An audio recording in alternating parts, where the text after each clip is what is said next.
할렐루야. 오늘 하루도 수고 많으셨습니다. 우리 앞뒤 옆 사람들 한번 보시면서 눈으로 한번 인사할까요? 오늘도 수고 많으셨습니다. 한번 인사하실까요? 네, 뒤에 분들도 한번 인사하시고요.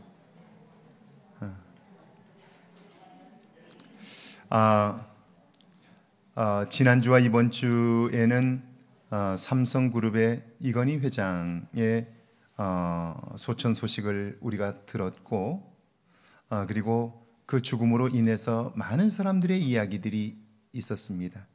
그 중에 하나의 논란, 크지 않은 논란이지만 우리 정부 여당의 대표가 소천 소식을 듣고 그의 죽음에 대하여 애도하면서 그의 공과 과에 대한 이야기를 했는데, 그것을 가지고 문제를 삼는 사람들이 있었습니다. 그런데 사람은 이제 죽고 나면 평가를 받는 건데요, 누구나 다 좋은 면만 있을 수 없고 그렇다고 해서 다 나쁜 면만 있을 수 없어요.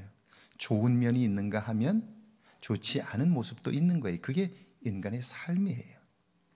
그러니까 사실 그때의 좋은 면과 그렇지 못한 면을 함께 평가함으로써 살아있는 사람들이 삶에 있어서 빛이 있는가 하면 어둠이 있구나, 그렇다면 내 인생에서 나머지 목표는 어두움을 최소화하는 것, 거기에 내 삶을 쏟아야 되겠다 하는 생각을 가질 수 있게 되는 거죠.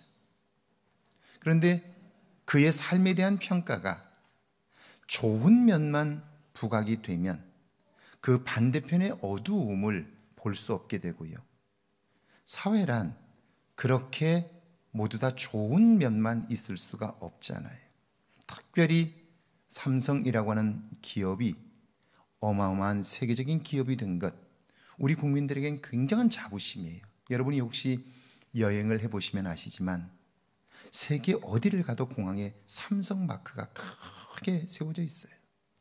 그 로고는 단지 삼성이라는 회사의 로고가 아니라 우리 국민들의 자부심이라고요. 그래서 그걸 보면 굉장한 마음의 뿌듯함이 있어요. 그건 분명 삼성이라고 하는 그룹이 만들어낸 어마어마한, 돈으로 살 수 없는 굉장한 자산이죠. 그건 분명히 평가해야 돼요. 그런데 삼성이라고 하는 재벌이 한국의 경제에 미친 좋지 않은 영향들이 있어요. 예를 들면 기업의 지배구조란 아주 간단한 거예요.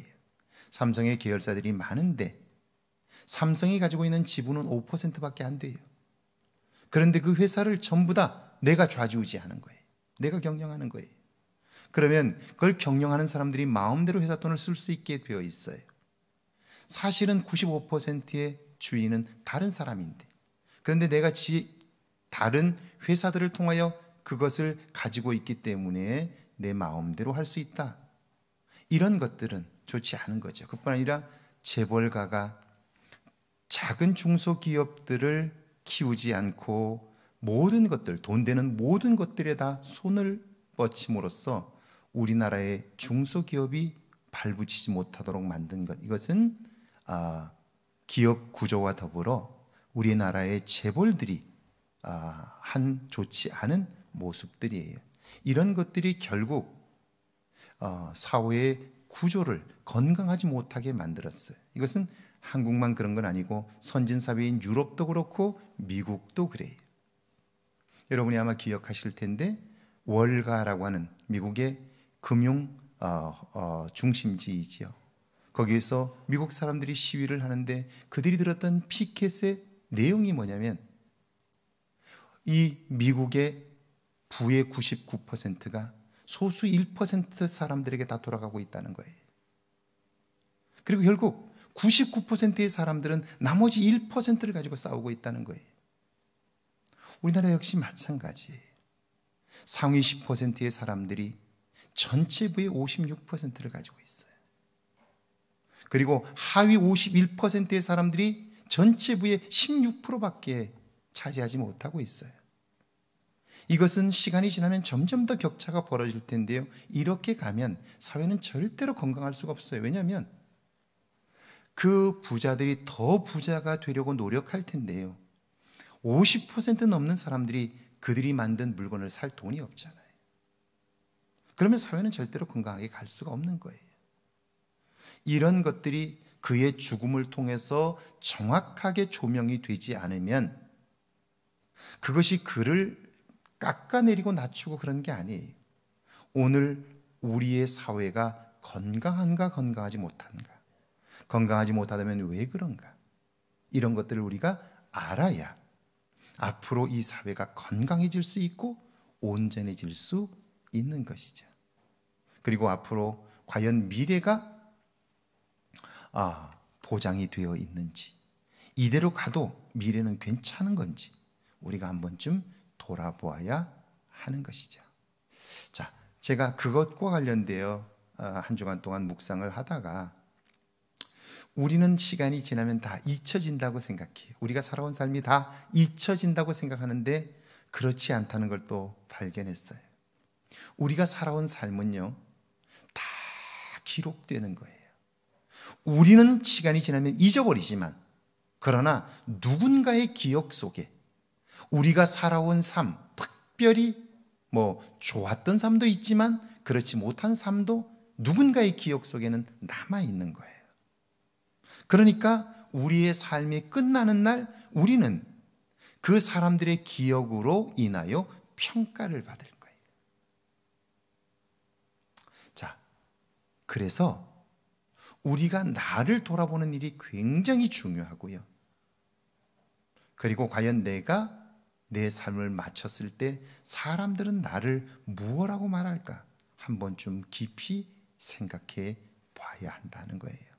이걸 여러분들이 꼭 기억하면서 지금으로부터 6년 전 2014년 10월에 있었던 한 사건, 그 현장으로 여러분을 초대합니다. 사진 천천히 한번 넘겨줄까요? 예.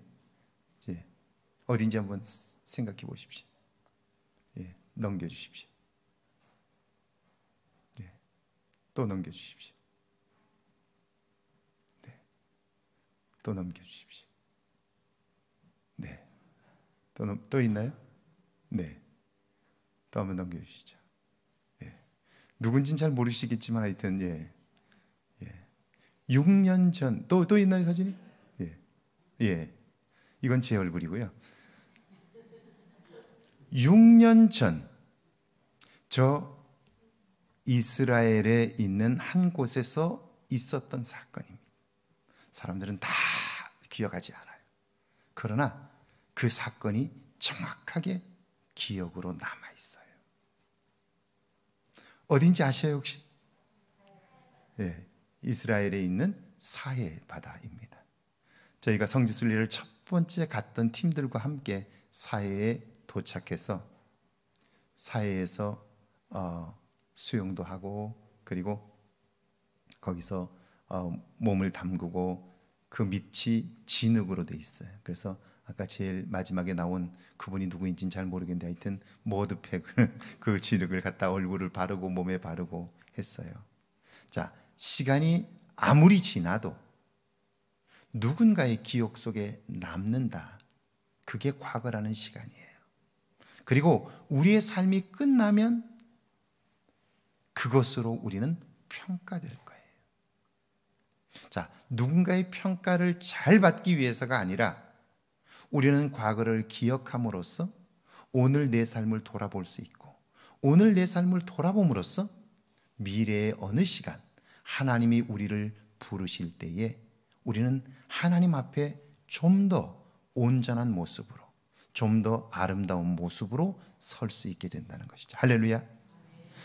과거를 기억하지 않으면 결국 미래를 준비할 수 없게 되기 때문에 과거를 기억하는 일이 중요하다 하는 거예요. 제가 이 사진들을 보다가 이 사진의 주인공들 중에는 지금 하나님 앞에 가신 분도 계시다 하는 사실을 보면서 나 역시 어느 시간이 지나면 사진으로, 누군가의 기억으로는 분명히 남을 텐데, 그런데 이 땅에는 존재하지 않는 때가 올 것이다. 과연 그때가 되면 하나님 앞에 설 때 나는 어떤 평가를 받을 건가? 제가 분명하게 이걸 묵상하면서 깨닫게 된 것은 뭐냐면요, 사람들의 평가가 하나님 앞에서 평가받는 것과 별반 다르지 않을 것이다 하는 생각이에요. 제가 선거를 할 때마다 느끼는 겁니다. 선거를 할 때마다. 교회 안에서 제가 선거를 얼마나 많이 했겠어요. 그런데 교인들의 눈이 하나님의 눈이다라고 고백하지 않을 수 없어요. 할렐루야.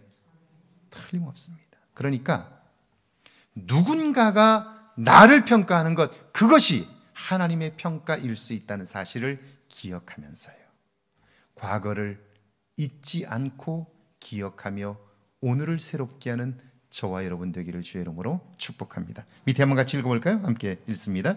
이스라엘의 사해는 염도가 매우 높아 몸이 가라앉지 않습니다. 그래서 위험하지 않을 것 같지만 물에 들어갈 때 반드시 지켜야 할 안전수칙이 있습니다.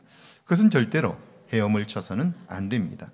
염도가 높아 부력이 크고 그래서 가만히 누우면 저절로 몸이 뜹니다.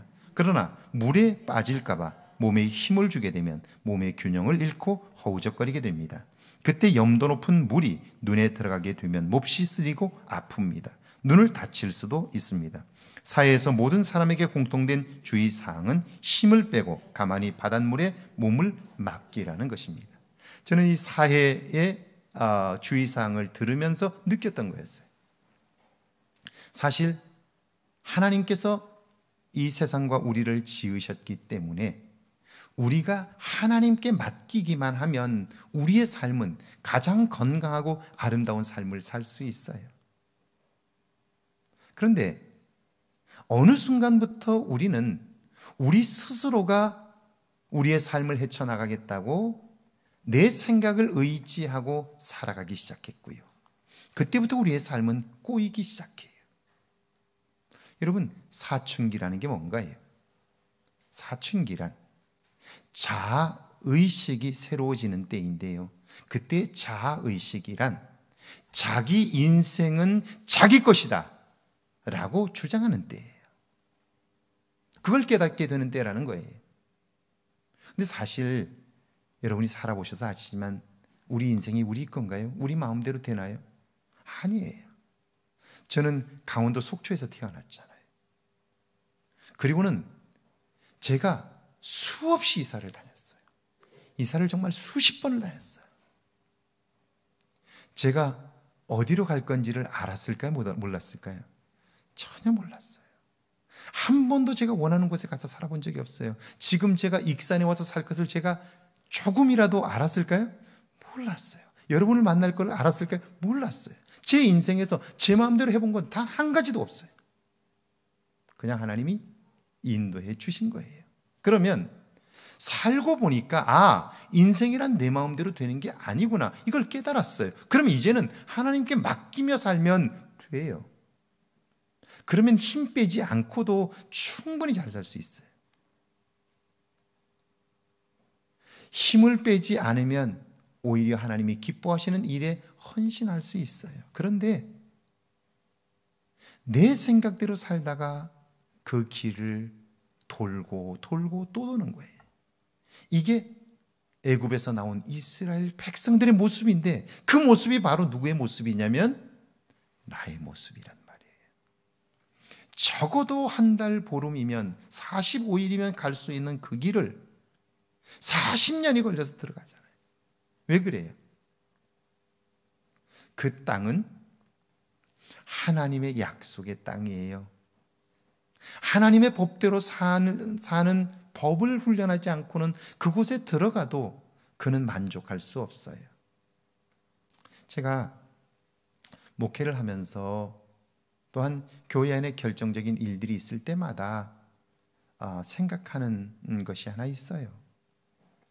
자, 교회 안에는 꼭 그런 분들이 계세요. 불만을 가지고 이야기하고, 그리고 자기 스스로 자기 생각을 따라 자기 주장을 하는 분들이 계세요. 그런데 제가 그분들을 보면서 느끼는 게 이런 거예요. 여러분, 우리 모두는 다 하늘나라를 향해서 길을 가는 나그네와 같아요. 특별히 그 길은 하나님이 함께 동행하시는 거예요. 할렐루야. 하나님과 함께 동행하는 거예요. 교회란 하나님과 함께 동행하는 공동체예요. 어디로 동행하냐면 하늘나라로 동행하는 거예요. 그러니까 목적지가 같아요. 방향도 같아요. 그런데 교회 안에 들어왔지만 방향도 다르고 목적도 다른 사람이 있어요. 어디로 가야 하는지를 모르는 거예요. 그러니까 하나님과 함께 가지만 하나님과 함께 가려고 하지 않는 거예요. 다른 길로 가고 있는 거예요. 그런데 교회 안에 들어와 있어요. 이 사람들은 끊임없이 자기가 가고 싶은 대로 가자고 그래요.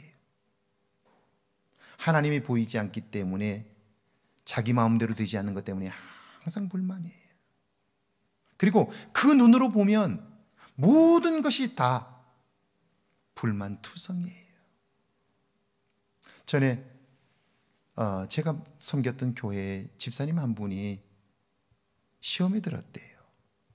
그래서 왜 시험에 들었느냐고 그랬더니 그분이 타일 공사 같은 걸 하세요. 타일 공사 같은 걸 하시는데 교회에 타일 공사할 일이 있었는데 자기에게 그 일을 안 줘서 시험에 들었다는 거예요. 그러면서 새로운 사람에게 그 일을 줬다고 그 시험에 들었다는 거예요. 그래서 제가 너무너무 안타까워서 집사님 그렇지 않습니다.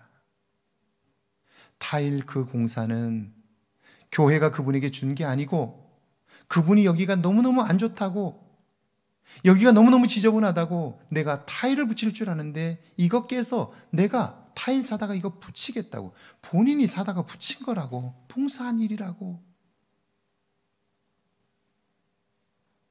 자기에게 공사를 주지 않고 처음 온 사람에게 맡겨서 그에게 돈벌이를 하게 해줬다고 시험에 들었다는 거예요. 너무 안타까운 거예요. 자, 성숙한 사람이라면 나는 괜찮다고 새로운 사람이 그렇게 해서라도 교회에 정착한다면 좋다 이 마음을 가지면 얼마나 좋을까요? 이게 하나님과 동행하는 사람이죠. 그런데 나에게 주지 않았다고. 근데 사실도 아닌 일에 시험에 드는 거예요. 왜? 하나님과 동행하는 공동체 안에서 자기 스스로 독자적으로 자기 방향으로 가려고 하니까 모든 것이 다 시험거리가 되는 거예요. 교회에 어른이 있다는 것은 그럴 때 당신 지금 방향이 틀렸다고 말해줄 수 있는 사람이 어른인 거예요. 그러니까 교회 안에 어른이 없으면 결국 이런 사람들로 인해서 교회는 소란스러워지는 거죠. 방향이 다르기 때문에 그런 거예요. 자, 그래서 참 신앙이 우리에게 필요합니다. 밑에 한번 읽어볼까요? 함께 읽습니다. 남왕국 유다의 12번째 왕인 아하스는 아수르 제국의 침략을 모면하려고 친아수르 정책을 썼습니다. 그 결과 남유다는 아수르에 종속되었고 여호와와 하나님 신앙을 버렸습니다. 그의 아들 히스기야는 아수르 제국으로부터 독립하려는 강한 의지가 있었습니다. 아수르의 힘이 약화되자 그는 애굽과 동맹을 맺었습니다.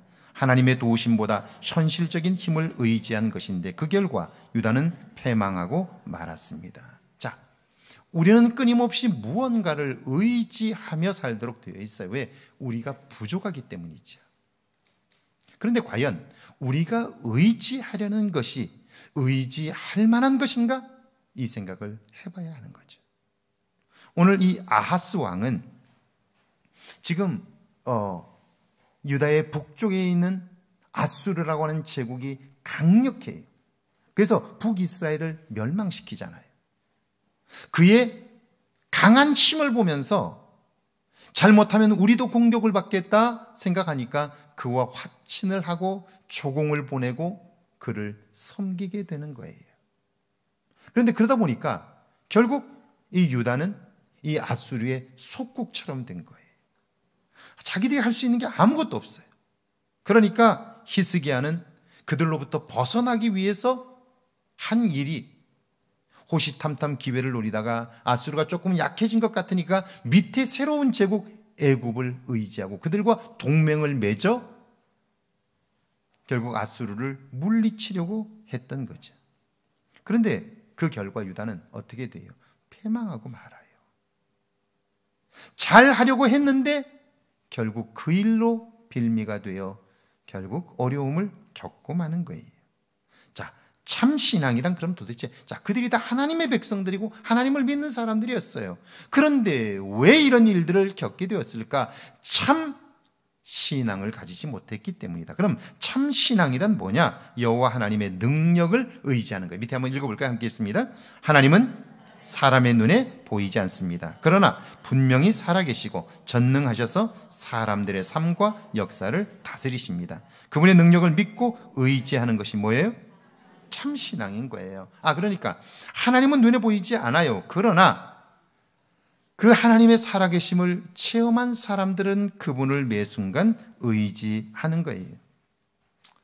제가 좋아하는 찬양 중에 세상에 유혹 시험이 몰려올 때에 그 찬양을 보면 가사 중에 이런 가사가 나와요. 주위를 둘러보면 아무도 없는 듯, 그러나 믿음의 눈을 뜨면 보이는 분 계시네. 그래요. 우리가 왜 과거를 돌아봐야 하냐면 오늘은 우리의 마음이 너무나 분주해요. 너무나 바빠요. 그래서 오늘 함께 하시는 하나님을 잘 만나질 못해요. 느끼질 못해요. 그때 조용히 멈추고 과거를 돌아보면 과거에 함께 하셨던 하나님을 만날 수 있어요. 느낄 수 있어요. 경험할 수 있어요. 그래서 그 하나님의 눈으로 오늘을 보면 내가 하나님에게서 얼마나 멀어져 있는가를 알 수 있게 되는 거지. 그래서 그분의 능력을 의지하면 우리는요, 그 어떤 것도 두려워하지 않을 수 있을 뿐 아니라 그 능력의 하나님의 눈으로 보면 결국 사람들은 그들의 힘과 그들의 숫자에 눌려 두려워하는데 하나님을 보고 그들을 보면 두려워하지 않을 수 있게 되는 것이죠. 그래서 참신앙이란 하나님의 능력, 다른 어떤 사람들의 능력이 아니라 하나님의 능력을 의지하는 거예요. 두 번째 참신앙이란 하나님 중심의 신앙입니다. 같이 한번 읽어볼까요? 히스기야가 애굽을 통해 아수르를 제압하려고 했던 것은 탁월한 능력과 재능 같이 보였지만 결국 파멸을 초래했습니다. 하나님이 함께 하심에 대한 확신이 있었다면 전혀 다른 선택을 할 수 있었을 것이고 당연히 결과도 달랐을 것입니다. 우리가 역사를 통해서도 배웠어요. 신라가 당나라와 함께 삼국 통일을 이루어요.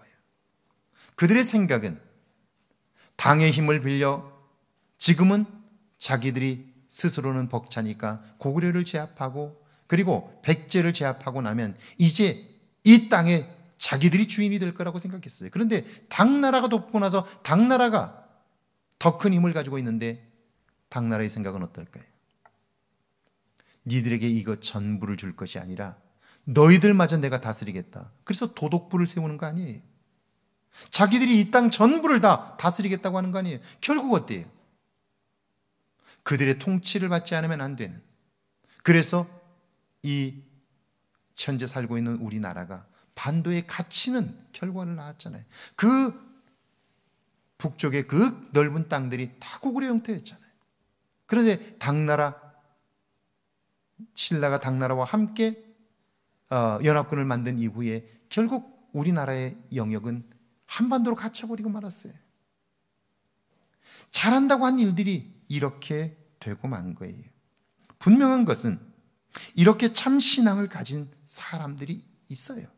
그리고 그들은 놀라운 하나님의 역사들을 경험하게 되는데요. 제가 만난 분 중에 이 하나님 중심으로 살아 그의 삶이 순간순간 빛이 났던 그의 삶 전부가 다 하나님의 역사가 된 사람을 제가 한 분 알고 있어요. 그분이 한국유리의 최태섭 장로님이라는 분이세요. 이분이 원래 아주 똑똑하신 분이셨어요. 그래서 이분이 꿈이 뭐였냐면 학생 시절에 이분은 변호사가 되는 게 꿈이었어요. 나는 변호사가 될 거야. 그래서 사법시험을 통해서 변호사가 되겠다라고 생각을 하고 공부를 열심히 했는데요. 그런데 그때가 식민지, 일본이 식민지로 삼고 있었던 때라 일본의 사회에서 법을 공부하는데 헌법을 열어서 공부를 하다 보니까요. 헌법에 뭐가 되어 있냐면 일본 신민은 천황을 신으로 섬겨야 된다 하는 대목이 있는 거예요. 근데 자기는 하나님을 믿는 사람인데, 그런데 헌법에 천황을 신으로 섬기라고 되어 있으니까 자기 신앙 양심에 걸리는 거예요. 그래서 그는 변호사 시험을 준비하다가 변호사 시험을 포기해버려요. 그리고 나는 그건 안 되겠다 라고 해서 그는 난 그럼 사업을 해야 되겠다고 해서 정미소로부터 사업을 시작합니다. 정미소를 하다가 비누와 자파를 팔다가 무역에 손을 대기 시작합니다. 그때 중국으로 조금씩 물건을 보내기 시작했는데, 계약을 하고 물건을 보내기 시작했는데요. 그런데 이 물건을 중국에서 주문을 받아서 보내려고 했는데 갑자기 물건 값이 폭등을 한 거예요. 폭등을 한 거예요. 그래서 그쪽에 물건을 보내달라고 했던 사람에게 나 이번 물건은 못 보내겠다고, 이번 계약은 지키지 못하겠다고 파기하면 그만이에요. 그 주문한 물건을 보내지 않으면 그때 당시로서 쌀, 백미, 1000가마니 이상을 수익을 낼 수 있어요. 그리고 사실은 그 당시만 해도 무슨 무역이 이렇게 뭐 치밀하고 무슨 보복하고 이런 거 없어요. 그냥 끝내면 끝내는 거예요. 그런데 이전에 오르기 전 가격으로 계약을 했는데, 그런데 이 최태섭 장로님은 내가 적어도 그리스도인인데, 하나님을 믿는 사람인데 돈벌이가 된다고 내가 양심을 속이고 그러면 되겠나 해서 그 계약을 파기만 하면 1000가마니 이상의 돈을 버는데, 그런데 그냥 물건을 보낸 거예요. 그랬더니 어떤 일이 벌어졌냐면요, 그 이후에 중국 쪽 바이어가 이 사람이라면 믿을만 하다고 해서 그 자기 주변에 있는 사람들을 다 연결을 해가지고 모든 물건을 다 최태섭 장로님을 통해서 물건을 구입하는 거예요. 자, 하나님을 신뢰하는 그 믿음 때문에 그의 삶이 빛이 나는 거예요. 그의 삶은요, 온통 이런 이야기들이에요. 1950년 6월에 전쟁이 납니다. 이분이 그때 무역업을 해서 꽤 돈을 많이 벌었어요. 근데 그 사실 무역업을 하다 보면 돈이 많이 필요한데 그 돈은 은행에서 빌려서 장사를 하잖아요. 근데 이분이 1950년 전쟁이 막 나고 그럴 때 은행에서 돈을 빌려왔는데 사실은 전쟁통에 안 갚아도 그만이에요. 다 은행들이 폭격 맞아갖고 서류들도 다 날아가고 그랬어요.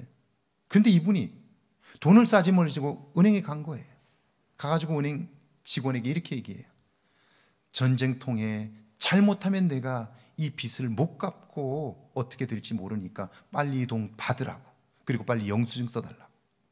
그 은행 직원이 지금 이 난리통에 무슨 돈을 갚는 사람이 있냐고. 안 갚아도 되니까 그냥 가져가라고. 그러니까 이분이 그 직원을 호통을 쳐요. 당신은 은행의 직원으로서 빌린 돈을 갚겠다고 하는데 안 갚아도 된다는 말이 무슨 말이냐고. 당신은 직원으로서 돈을 받아야 하고 나는 당연히 그리스도인으로서 빚진 것을 내가 떼어 먹으면 되겠냐고. 나는 반드시 갚아야 하고 당신은 받아야 하니까 받으라고. 그리고 그 돈을 다 갚고 영수증 하나를 들고 나왔다는 거예요. 그리스도인이기 때문에. 자, 하나님 중심의 신앙이라 이런 거예요. 자, 오늘 이 시대에 그리스도인들 중에 이런 사람이 있다면 빛이 나지 않을까요? 삶이. 우리 신앙등교회 직분자들이 이런 참 신앙의 사람이라면 황등이 뒤집어지지 않을까요? 익산이 달라지지 않을까요? 교회 안에 성도는 정말 많은데 왜 교회는 능력이 없을까요? 오늘 하나님 중심의 신앙생활을 하고 있느냐 하는 거예요. 내게 요만한 이익이 생겨도 하나님은 어떻게 돼도 좋다 그러지 않느냐 하는 거예요. 저는 제가 이 최태섭 장로님을 진심으로, 그분의 삶의 스토리는 너무너무 많아요. 이런 이야기들은 삶 전부가 그런 거예요. 자, 제가 이분의 이 이야기들을 보면서 들었던 생각이 뭐냐면요. 자, 이렇게 살면 하나님이 돕지 않을 수 없겠다는 생각이 든 거예요. 예레미야 32장에 보면 바벨론에 의해서 예루살렘이 포위되었을 때 그 안에 이사야 선지자가 있습니다. 그런데 예레미야 선지자가 있습니다. 그런데 그 예레미야 선지자에게 하나님이 뭐라고 그러냐면 너는 지금 빨리 너희 재산을 정리해서 그걸로 밭을 사라고 그래. 밭을 사라고. 아니 지금 바벨론이 침공해 와서 예루살렘을 포위하고 있는데 이젠 멸망하게 생겼는데 나라가 망하고 나면 땅이 무슨 소용이 있어요? 아무 소용이 없습니다. 그런데 그 땅을 사라는 거예요, 하나님. 자, 예레미야는요, 그 말씀을 듣고 자기 재산을 다 정리하고 그 땅을 사요. 그럼 뭐 할 건데요? 아무 쓸모가 없어요. 망하면 다 헛것이 되고 말아요. 근데 그걸 사요. 자, 그 일을 통해서 하나님은요, 그 백성들에게 새로운 소망을 전하는 거예요. 순종하는 그 사람을 통해서 하나님의 새로운 역사를 이루어가는 거죠. 자, 참신앙이란 그래서 돌이키는 것입니다. 같이 한번 읽어볼까요? 믿음의 사람은 항상 하나님과 말씀을 거울 삼아 자신을 돌이켜봅니다.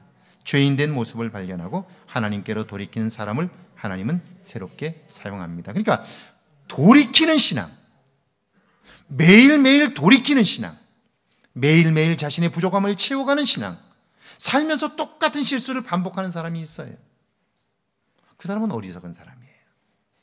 적어도 우리가 사람이라면, 적어도 우리가 하나님을 믿는 믿음의 사람이라면 같은 실수를 반복하지는 말아야죠.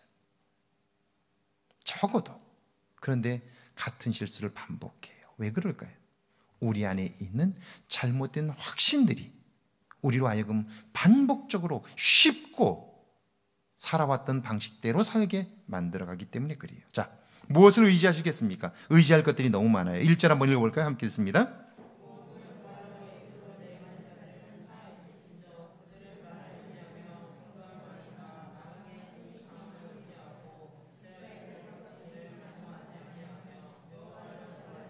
자, 의지할 것들이 너무 많아요. 어떤 것들이 있어요? 말, 병거, 마병, 강함 등. 그러니까 군대를 의지하고 힘을 의지하고 신무기를 의지하고 이런 것들을 의지하는 거예요. 오늘로 말하면 돈을 의지하고 자식을 의지하고 자기 자신의 경험을 의지하고 자기 자신의 삶을 의지하고 자기 자신의 판단을 의지하고 이렇게 살아가는 거예요. 의지할 것들이 너무너무 많아요. 너무 많아요. 오늘 신문에 한 배우가 세 번째 결혼을 했는데 세 번 다 이혼을 했다는 기사가 올라왔어요. 이혼한 글을 사람들이 격려하는 글도 올렸어요. 요즘 이혼이 그렇게 부끄러운 일은 아니죠. 살기 어려우면 그렇게 사는 것보다 혼자 사는 게 나을 수 있다고 판단할 수 있어요. 그러나 제가 그걸 보면서 생각이 들었던 것은 이런 거예요. 여러분, 한 번 처음 결혼해서 실패했어요. 또다시 했어요. 이혼하고. 또다시 했고 또다시 이혼했어요. 그렇다면 자, 이혼한 책임의 절반은 내 몫이에요. 그런데 이혼한 사람들의 생각은 어떠냐면요, 모든 책임은 다 상대방에 있고 상대방 때문에 그렇다고 생각해요. 그러면 이 사람은 4번 아니라 10번을 다시 재혼을 해도 또 함께 살기 어려워요. 왜냐하면 많으면 많을수록 이제 사람은 이상했어요. 좋은 것, 떠나간 사람의 좋은 장점과 지금의 사람을 비교해요. 그러니까 회복이 안 되는 거예요. 자, 나를 돌아보지 않으면 결코 내 삶은 새로워지지 않는다 하는 거죠.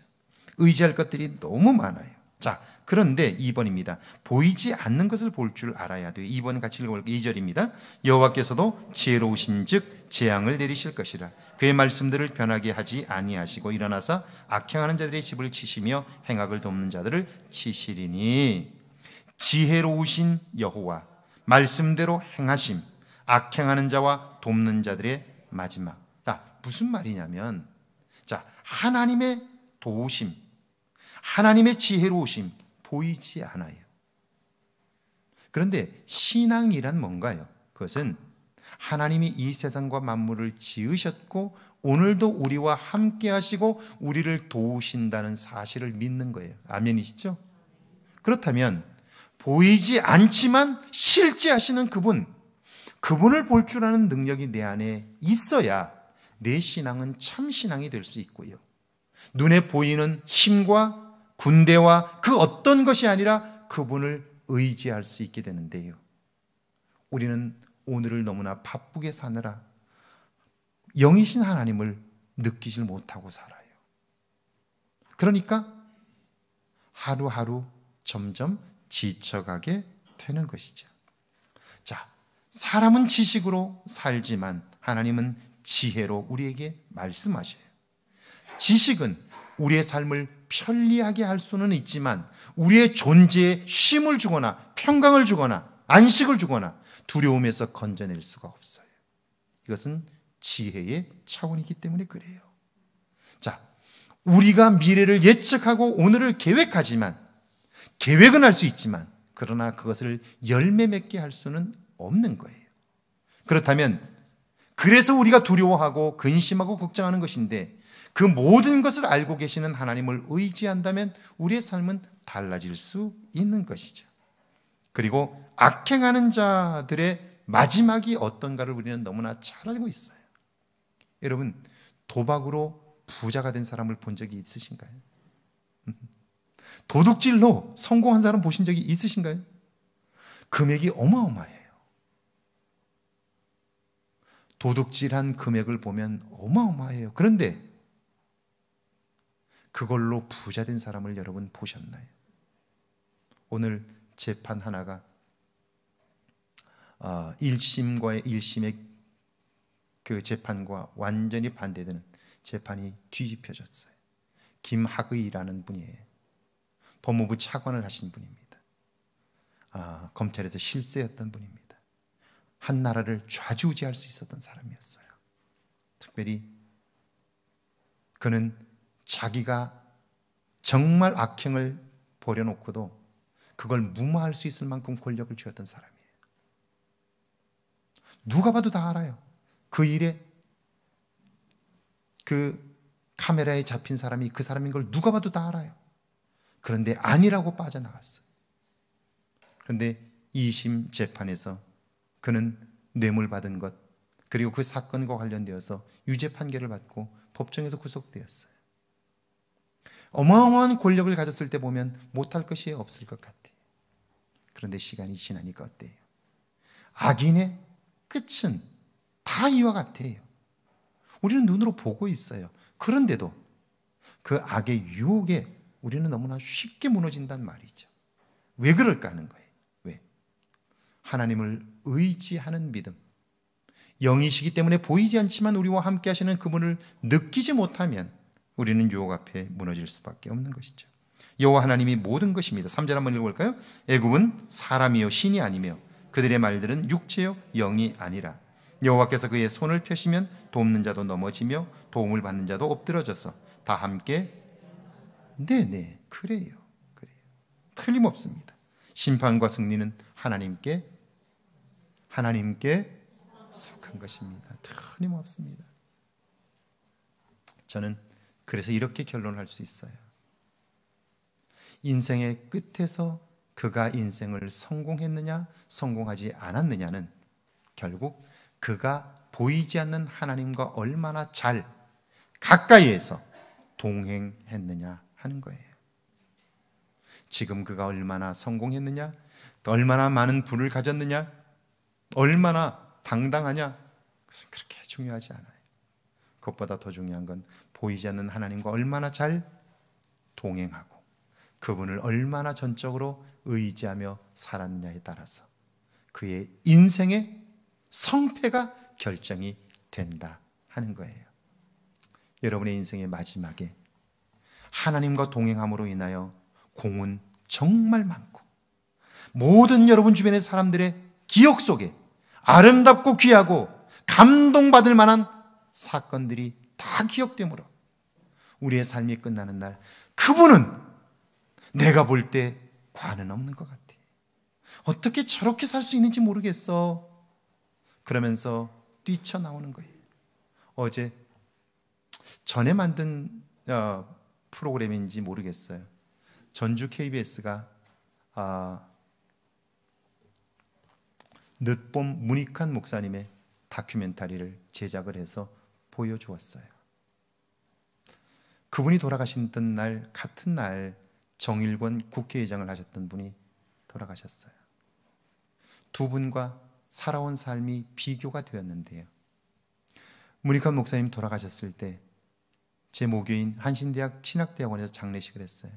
알리지도 않았어요. 그런데 사람들이 얼마나, 그날 굉장히 추웠거든요. 근데 알리지도 않았는데 그렇게 많은 사람들이 모여든 거예요. 길을 다 메워서 어떻게 운구를 할 수 없을 만큼 어마어마한 사람들이 몰려왔고 그를 보면서 그렇게 우는 거예요. 그렇게 우는 거예요. 많은 사람들이. 제가 그걸 보면서 무슨 생각이 드냐면 저분들이 저분을 한번 만나본 적이나 있을까? 만나본 적도 없을 거예요. 그런데 그의 삶을 듣고 그를 기억하는 사람들의 이야기에 의해서 감동을 받고 그분이 돌아가셨다는 소식을 듣고 나온 거예요. 어마어마하게 나온 사람들이 모여온 거예요. 저는 저와 우리 교인들의 인생의 마지막이 누군가의 기억 속에 아름답게 기억되어서 정말 여러분의 삶이 살아있을 때뿐 아니라 죽어서도 빛이 나는 삶이 되기를 주의 이름으로 축복합니다. 같이 한번 기도하시죠.